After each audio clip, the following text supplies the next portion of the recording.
Hujambo na karibu katika kipindi cha Ifahamu China. Mimi ni Zakia Peng.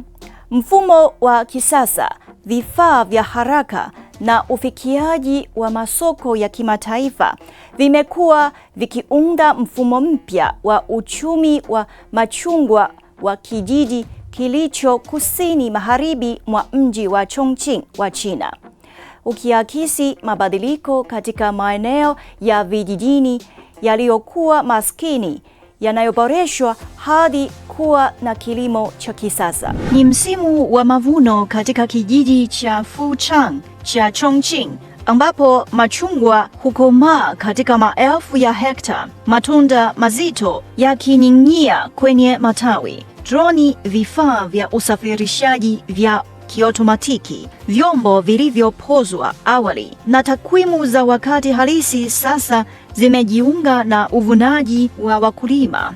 Udongo wa eneo hilo, ardhi ya vilima na hali ya hewa nzuri hutoa matunda ambayo ni matamu na yenye juisi nyingi, lakini pia hufanya kilimo na usafirishaji kuwa na mahitaji ya nguvu za binadamu. Kwa sasa, droni zinasafirisha matunda kutoka vilima vyenye urefu wa mita 500 hadi kwenye vifaa vya usindikaji vilivyoko chini, na safari inachukua muda dakika 2 tu, ikigharimu nusu senti ya dola ya Marekani kwa kilo. Lakini usafirishaji wa kutumia droni ni sehemu ndogo tu ya maboresho kwenye sekta hiyo. Chini ya kilima, machungwa husogea haraka kwenye mikanda ya kusafirisha kiotomatiki kwa ajili ya kuoshwa, kupangwa na kuwekwa nta, wakati vyombo vilivyopozwa awali viko tayari kwa nyuzi 0 katika muda wa chini ya saa moja. Matunda haya mapya yaliyovunwa kutoka vilima vya kusini magharibi mwa China huanza safari yao nje ya nchi. Takwimu kutoka Jumuiya ya Wakulima ya China zinaonyesha kuwa China ni mzalishaji mkubwa wa machungwa duniani na pato la kila mwaka linazidi tani milioni 65.